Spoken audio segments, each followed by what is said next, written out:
S클래스 박정철입니다.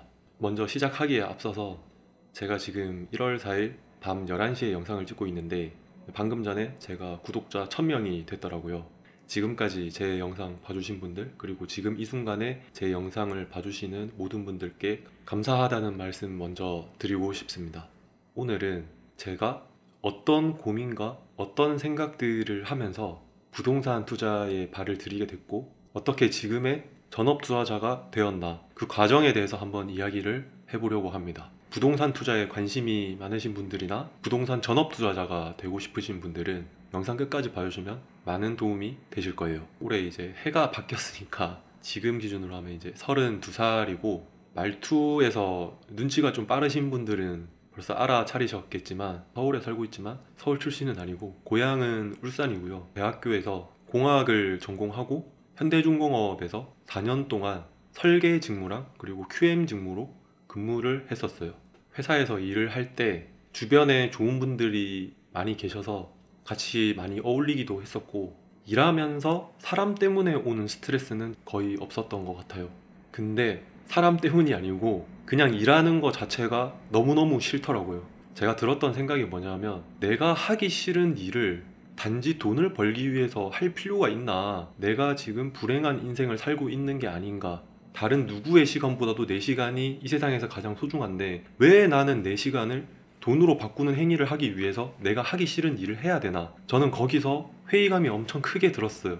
사람이 원래 불만이 생기면 다른 쪽으로 잡생각이 많아지잖아요. 그래서 저도 그 당시에 이것저것 많은 고민을 해보다가 제가 하고 싶은 일을 하는 것에 대해서는 포기를 했어요. 좀 알아봤는데 제가 뭘 좋아하는지도 잘 모르겠더라고요. 그래서 첫 번째로 생각을 한 게, 그냥 어차피 일이라는 거는 내가 돈을 벌기 위해서 하는 거다. 근데 이왕 일을 하는 거면은 그냥 편한 일을 하자. 내가 일을 하면서 스트레스를 안 받을 수 있는 일을 하고, 그리고 퇴근을 빨리 할 수 있는 일을 하자 하니까 제 눈에 보였던 게 이제 공기업이었던 거죠. 그래서 준비를 하는데 3일 정도 준비를 했는데 바로 또 회의감이 오는 거예요. 그때는 또 어떤 회의감이 왔냐면, 내가 진짜 공기업에 가면 내 인생에 진짜 만족을 할까? 내 인생에 100% 만족을 할까? 그런 생각이 너무너무 많아지는 거예요. 물론 내가 퇴근을 빨리 하고 일하면서 스트레스는 덜 받겠지만 그게 내가 궁극적으로 내 인생에서 만족할 수 있는 거리가 되는 건가에 대해서 저는 의구심이 너무 많이 생기더라고요. 그래서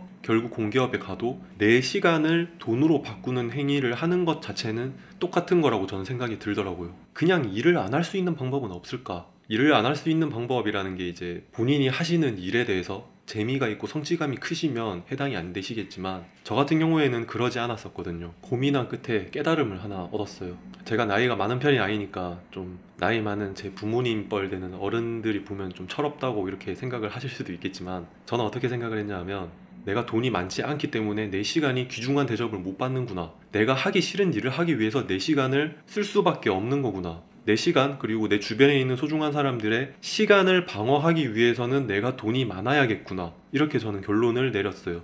그래서 그 다음에는 내가 가장 빨리, 가장 많이, 리스크 없이 돈을 벌 수 있는 방법이 뭘까? 이거에 대해서 고민을 했는데 여러 가지를 진짜 알아봤어요. 주식, 해외 주식, 펀드, 금, 은, 선물 뭐 이런 것도 있죠. 채권, 사업도 알아보기도 했었고요. 유튜브 같은 곳에 요즘 정보가 굉장히 잘 오픈이 돼 있잖아요. 그 끝에 부동산 투자를 선택을 했어요. 왜냐하면 당장에 회사를 나가는 그 리스크를 안기는 싫었거든요. 회사를 다니면서 내가 뭔가를 준비를 하고 그 다음에 안전한 상황에서 회사를 나가고 싶었어요. 그러면 회사를 다니면서 병행할 수 있는 게 뭘까를 봤을 때 그 중에서 저는 부동산 투자가 가장 좋아 보이더라고요. 그리고 사람마다 다르겠지만 제 성격에는 만약에 주식을 했다라고 하면 회사에서 일을 하는데에도 지장이 좀 컸을 것 같아요.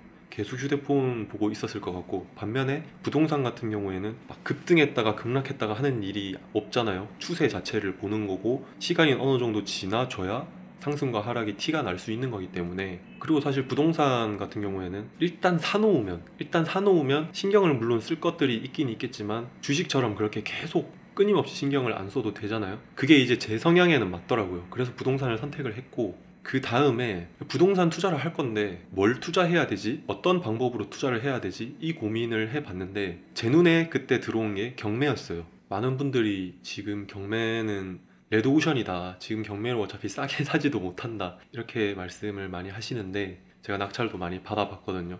직접 해보니까 남들이 다 좋아하는 거를 해서는 돈을 못 벌어요. 그러니까 남들이 봤을 때 저게 돈이 될까? 저거 안 좋아 보이는데 하는 그런 하자처럼 보이는 게 있어야지 싸게 살 수 있는 거예요. 근데 그 하자로 보이는 게 다른 대다수의 남들이 봤을 때는 그게 하자인데 내가 공부를 열심히 해서 그게 하자가 아니라는 거를 내가 알았어요. 그리고 그걸 아는 사람이 몇 명 안 돼요. 그러면 그건 이제 싸게 살 수 있는 거거든요. 남들은 리스크라고 생각을 하겠지만 내가 공부를 많이 해보니 그건 리스크가 아니더라. 이렇게 방향을 잡고 가면 경매가 메리트가 되게 클 수 있거든요. 시세보다 싸게 살 수 있어요. 저는 경매의 장점이라고 생각을 했던 게 일단 시세보다 싸게 사는 것 때문에 리스크를 방어를 할 수 있다. 예를 들어서 3억짜리 부동산을 2억 5천, 2억 6천에 산다고 하면 3억짜리가 2억 7천, 2억 8천까지 떨어져도 내가 버는 돈이 줄어드는 건지 손해를 보는 게 아니잖아요. 저는 그게 첫 번째로 가장 메리트가 크다고 생각을 했고, 두 번째는 수익률을 높일 수 있다. 무슨 말이냐면 예를 들어서 3억짜리 아파트를 2억에 전세를 줘요. 근데 만약에 경매를 했다. 경매를 해서 그 3억짜리 아파트를 2억 7천만 원에 샀다. 그래서 2억 5천만 원에 전세를 줬다 라고 하면 애초에 싸게 산 것도 메리트지만 들어간 돈 자체가 3억에 산 사람에 비해서 훨씬 줄어들게 되잖아요. 더 많은 돈을 벌게 되면서 들어가는 돈은 더 작게 되는 거예요. 수익률이 차이가 많이 나게 되는 거죠. 그게 메리트가 크다고 생각을 했고, 세 번째는 이제 비슷한 개념인데, 제가 직장 생활을 2년 하고 모은 돈 3천만 원을 가지고 부동산 경매 투자를 시작을 했었거든요. 돈이 없는 입장이었으니까 어떻게든 싸게 사는 것도 있지만, 만약에 3천만 원으로 내가 뭔가를 샀어요. 그러면 나는 이제 할 게 없어지는 거예요. 왜냐하면 3천만 원을 벌써 썼으니까. 근데 경매로 했을 때 장점이, 아파트는 그런 게 물론 가능하지만 어렵긴 한데, 저는 이제 서울 빌라를 좀 여러 개를 경매로 낙찰을 받았었거든요. 서울 빌라 같은 경우에는 풀핏 투자가 가능해요. 무슨 말이냐면 예를 들어서 2억에 사서 전세를 2억 3천, 2억 5천만 원에 놓는 거예요. 그런 식으로 하면 나는 부동산을 매입을 했는데 오히려 돈이 더 생기는 거예요. 근데 여기서 착각을 하시면 안 되는 게, 요즘 이야기가 되게 많고 PD수첩에도 한번 나왔던 것 같은데, 신축 빌라 같은 경우에는 그 빌라 자체의 본연의 시세가 만약에 3억이에요. 근데 그거를 이제 억지로, 전세를 억지로 3억 3천으로 맞춰요. 원래 전세 시세도 3억 3천이 아니겠지만 억지로 3억 3천에 맞추고 그 다음에 분양을 3억 3천에 해버리는 거예요. 아니면 3억 2천에 해버리거나. 그렇게 되면 어떻게 되는 건가요? 모르는 사람이 집을 보러 갔을 때는, 아, 나는 부대 비용만 있으면 이 집은 공짜로 살 수 있구나. 아니면 아니 이거 집을 사면 1천만 원이 나한테 더 생기네 하면서 좋다고 생각을 할 수 있는데, 그건 잘못된 거예요. 그거랑 제가 지금 말씀드리는 거랑 개념이 다른 거예요. 그건 애초에 시세보다 비싸게 사고 전세도 시세보다 높게 맞추는 거잖아요. 근데 제가 경매로 했던 방식은 원래 3억짜리 빌라를 2억 4천, 2억 5천만 원에 사서 전세를 2억 7천, 2억 8천에 주는 거예요. 그러니까 전세는 원래 시세대로 주는데 애초에 내가 시세보다 싸게 낙찰을 받았기 때문에 풀핏 투자가 가능한 거란 말이에요. 그런 식으로 제가 경매를 지금까지도 계속 하고 있지만, 제일 처음에는 경매를 시작하고 처음에 제가 부동산을 매입했던 거 5개 하면 서울의 빌라를 5개를 제가 매입을 했었는데, 당시에 제가 3천만 원 가지고 시작을 했었다 했잖아요. 근데 사실은 거기에 신용대출을 5천만 원을 받아서 8천만 원으로 시작을 했었고요. 그 8천만 원으로 서울의 빌라를 6개월 동안 5개를 낙찰을 받았어요. 그 5개를 낙찰을 받으니까 제가 애초에 싸게 낙찰을 받고 전세를 이제 시세대로 냈기 때문에 가능했던 일인데, 8천만 원을 갖고 경매 투자를 6개월 동안 하면서 서울 빌라를 5개를 샀다. 근데 사고 나서 전세를 다 맞추고 나니까 다 금방 나갔거든요. 맞추고 나니까 오히려 현금이 7천만 원, 8천만 원이 더 생긴 거예요. 실제로는 1억 정도 되는데, 그게 이제 수리비라거나 취득세, 그리고 공인중개 수수료 같은 이런 부대 비용들을 다 제외를 하면 한 7천에서 8천 정도가 돈이 현금이 더 생기더라고요. 그래서 원래 있던 돈 8천만 원에 7천만 원, 8천만 원을 더해서 이제 1억 4천, 1억 5천만 원을 가지고 저는 그때부터 지방광역시에 있는 아파트들을 보기 시작했어요. 그때 뭐 울산, 부산, 창원 뭐 이런 지역들, 경상도 쪽을 좀 집중적으로 보긴 했었는데, 그때부터는 제가 개인으로 안 하고 법인을 설립을 해서 단타치기라고 하죠. 경매하는 분들은 아실 건데 사고 팔기를 한 것도 있고, 그리고 좀 가격이 올라갈 것 같다라고 하면 사서 그냥 월세나 전세를 준 것도 있고 그렇거든요. 최근에 법인 규제가 굉장히 강해졌잖아요. 그래서 저는 이제 규제 나오기 전에도 저는 두 개밖에 안 갖고 있었어요. 다 다른 것들은 다 정리를 하고. 그래서 제가 부동산 경매를 하면서 느낀 게, 돈이 없으면 부동산 투자를 못 한다는 말은 거짓말이구나. 마음먹기에 따라 달려있고 공부하기 나름이구나. 이런 생각을 했었어요. 제가 이제 유튜브에 영상을 올리려고 지금 촬영을 하고 있기 때문에 특정 단지나 이런 거를 말씀드릴 수는 없지만, 지금 이 시점에도 지방에서 가치 투자가 가능한 부동산 중에 1000만 원, 1500만 원으로 살 수 있는 아파트들이 있거든요. 만약에 1000만 원, 1500만 원도 없으시다라고 하면 사실 부동산 투자를 좀 주거용 부동산에 한해서는 좀 하기가 힘드실 수도 있는데, 저는 그 정도 돈은 마음먹기에 따라서 어떻게든 마련을 할 수 있는 돈이라는 생각을 하거든요. 그렇게 제가 부동산 경매 공부를 시작을 하고 1년 동안 제가 교육에 돈을, 부동산 관련된 교육에 돈을 거의 한 2천만 원 좀 넘게 쓴 것 같아요. 경매 수업도 들었고, 상가 수업, MPL 수업, 시행 수업까지도 들었었거든요. 그렇게 1년 동안은 진짜 눈 딱 감고 진짜 이 악물고 했었어요. 아까 제 이야기 들으셨을 때 경매하시는 분들은 아마 좀 느끼셨을 것 같은데, 그 당시에는 제가 회사를 다니면서 했었어요. 울산에서 이제 현대중공업이라는 회사에 근무를 했었는데, 울산에서 근무를 하는데 서울에 있는 빌라를 6개월 동안 5개를 낙찰을 받았다라고 하면 저는 굉장히 힘들었거든요. 열심히 하기도 진짜 열심히 했었고, 1년 동안은 평일에는 회사에서 퇴근을 하면 제가 이제 관심 있는 경매 물건이나 아니면 일반 매물이라고 해도 전화를 해서 이제 가조사를 하는데 시간을 굉장히 많이 보냈었고, 전화를 한다는 게 이제 부동산에 전화를 하는 거죠. 그리고 그때 당시에는 제가 경매에 몰입을 할 때였으니까 경매 매물을 거의 매일 1시간씩 봤었고, 그때 책도 되게 많이 읽었었거든요. 그래서 새벽 한 2시, 3시까지 책 보다가 불 켠 채로 잠들고 그런 적도 있었던 것 같아요. 그리고 주말에는, 저는 금요일에는 무조건 칼퇴근을 했었어요. 월요일부터 금요일까지 업무 시간에 엄청 열심히 일을 해서 어떻게든 금요일에는 칼퇴근을 할 수 있게 맞춰놓고, 금요일에 퇴근하면 바로 서울로 올라가서 서울에 살고 있는 친구들 집에 가서 자고 다음날 일어나서 토요일, 일요일은 하루 종일 부동산 관련된 교육 들으러 다니고, 그리고 부동산 관심 물건들 있으면 임장하러 다니고, 그렇게 하고 일요일에 KTX를 타고 울산역에 도착하면 평균적으로 한 11시에서 11시 반 정도 됐던 것 같아요. 울산역이 말이 울산역이지 울산 사람들한테는 울산역 같은 느낌이 아니거든요. 울산 시내랑 굉장히 멀리 떨어져 있어요. 그래서 역에 내려서 집까지 가면 거의 시간 1시, 그리고 집에 가서 씻고 누우면 거의 한 2시 정도 됐던 것 같아요. 그래서 저는 사실 월요일이 저한테는 어떻게 보면 휴일 같은 느낌이었던 것 같아요. 월요일에는 퇴근하면 진짜 샤워하고 나와서 바로 침대에 누웠던 것 같아요. 토요일, 일요일을 좀 고단하게 많이 보냈었기 때문에. 그리고 그때 제가 1년 동안 서울에 왔다 갔다 하면서 쓴 KTX 비만 해도 연말정산할 때 보니까 거의 한 400만 원 돈 가까이 되더라고요. 매주 주말에 서울에 가는 건 당연한 거였고, 월차나 연차 같은 거를 3일, 4일 이렇게 연달아서 쓰고 서울에 와서 직접 입찰하러 가기도 하고, 그리고 물건을 보러 다니기도 하고 그렇게 했었거든요. 지나고 보니까 그때 그 당시에 제가 하고 싶은 걸 하기 위해서 몰입했던 1년이 밑거름이 됐던 것 같아요. 그때 이후로는 부동산 투자에 더 가속이 붙기 시작했었거든요. 그러니까 그 1년을 제가 다시 한번 생각을 해보면, 저는 그 당시에는 저가 이제 스스로 하고 싶었던 일, 하고 싶은 일은 전부 다 포기를 하고 내가 해야 되는 일, 부동산 경매 투자, 거기에 저는 몰입을 하고 항상 최우선으로 했었어요. 그러니까 제가 드리고 싶은 말은 뭐냐면, 뭔가를 하시는 데 있어서 좋은 성과, 그리고 그 좋은 성과를 남들보다 더 빨리 내시려면 본인이 하고 싶은 일은 포기를 하셔야 되는 거예요. 이 시간 배분을 하는 데 있어서 본인의 목표에 맞게 시간 배분에 있어서도 해야 하는 일을 최우선으로 두셔야 되는 거예요. 제가 그렇게 몇 년 동안 계속 부동산 투자를 하러 다닌다고 친구들이랑 약속을 좀 소홀히 하고 그러니까 친구들이 이제 물어보죠, 저한테.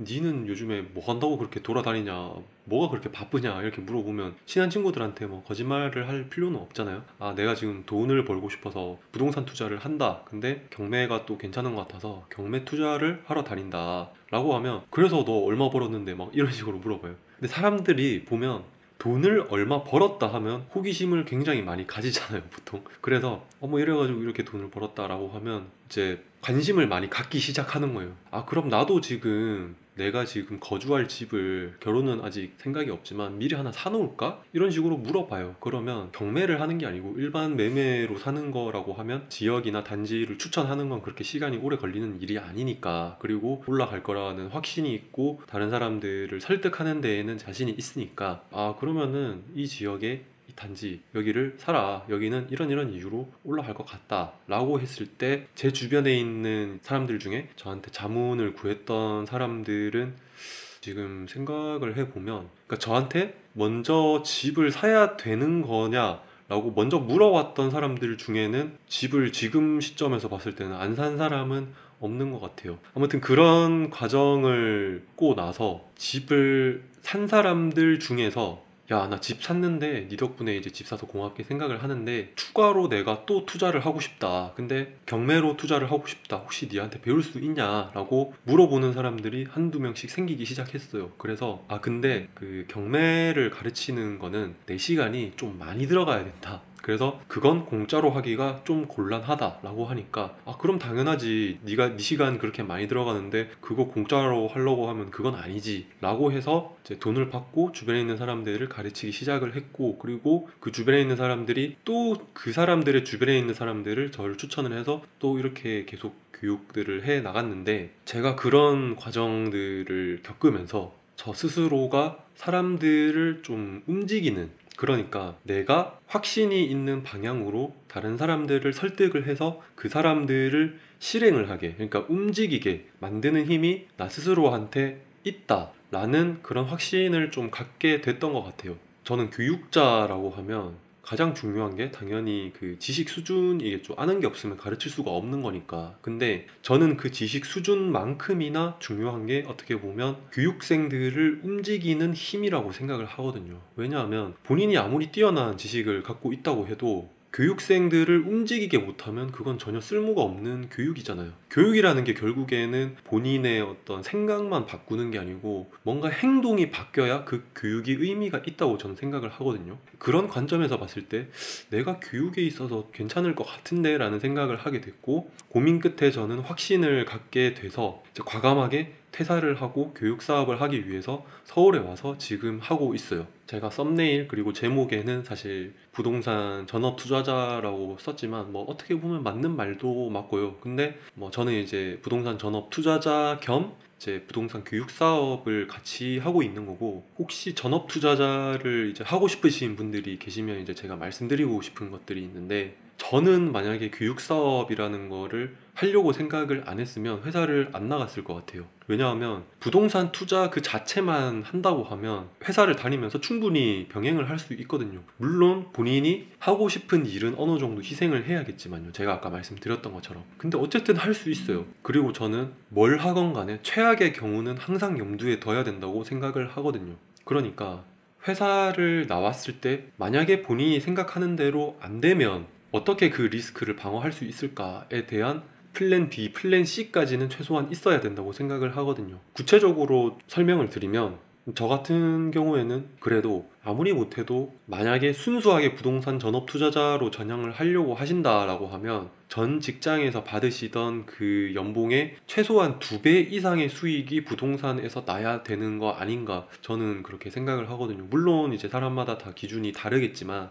그리고 이런 식으로 생각을 하시면 조금 위험하실 것 같아요. 본인이 만약에 뭐 서울이 됐건 뭐 지방광역시가 됐건, 지방광역시들도 요즘 집값이 엄청나게 올랐거든요. 집을 뭐 한 개, 두 개, 뭐 많이 사서 한 세 개를 사놨다, 아파트를. 그래서 뭐 몇 억, 작게는 몇 억, 많게는 막 10억 넘게 돈을 벌었다. 아니, 나는 지금 직장 생활 해가지고 연봉이 얼마인데 그거 몇십 년에서 모을 돈 나 벌써 다 벌었다, 그래서 난 퇴사를 할 거다 라고 이렇게 이야기를 하시는 분들도 소수는 계실 수도 있을 것 같은데, 가능성은 낮지만 그 아파트의 가격들이 떨어지면 어떻게 하실 건가요? 그리고 만약에 아니 난 지금 그거 팔 거다 라고 하실 수도 있는데, 팔고 나서 그럼 뭘 하실 건가요? 그걸로 계속 투자를 하실 건가요? 부동산도 결국에는 침체기가 올 수밖에 없거든요. 물론 하락장에서도 부동산 투자로 돈을 버는 방법들이 있긴 있지만, 그렇게 이제 하락장이 됐을 때 돈을 번다? 근데 회사를 다니면서 부동산 투자를 병행을 해서 돈을 버는 사람, 그리고 전업 투자로 돈을 버는 사람, 그건 이제 그 돈을 버는 거 그 자체의 관점에서도 회사를 다니는 사람이 훨씬 유리할 수밖에 없는 거고, 어찌됐건 매달 그렇게 급여소득이 나오는 게 굉장히 의미가 크거든요. 현금 흐름에서 엄청나게 큰 도움이 되는 거고요. 그리고 부동산 투자라는 게 결국에는 사놓으면 할 게 없어요. 아까 말씀드렸던 제가 했던 방식 같이 이제 뭐 단타 치고 뭐 이런 방법도 있겠지만, 그때는 단타를 친다 하는 거에 대해서 경험을 해보자. 주변에 좀 부동산을 잘 하시는 분들 같은 경우에는 부동산은 단타치기 하는 거 아니다 이런 식으로 얘기를 하지만, 저는 그래도 일단 부딪혀 보자 이런 마인드가 좀 강한 스타일이어서 제가 해보니까 부동산은 단타치기를 하는 게 아닌 것 같아요. 그러니까 사놓고 기다려야 제일 효율적으로 돈을 많이 벌 수 있는 게 부동산 투자인 것 같거든요, 제가 봤을 때는. 근데 사놨다 사놓고 몇 년을 기다려야 된다? 그때 뭘 하실 건가요? 할 게 없잖아요. 그때 뭔가 다른 거 하실 게 있어야 되는 거예요. 그게 아니라면 회사를 계속 다니셔야 맞는 거죠.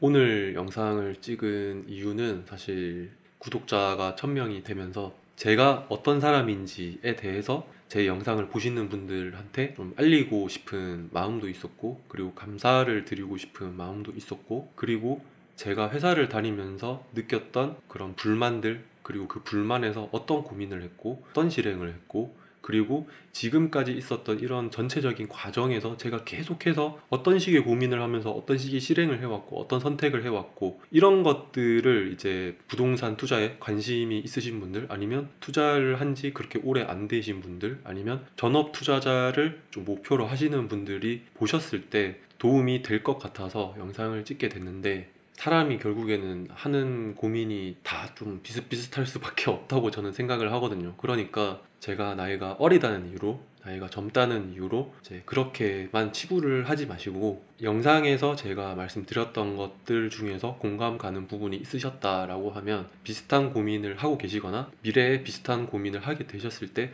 참고를 하시면 도움이 되실 것 같아요. 그럼 영상 끝까지 봐주셔서 감사하고, 올 한 해는 뭘 하시던 하시는 일 다 잘 풀리셨으면 좋겠습니다. 감사합니다.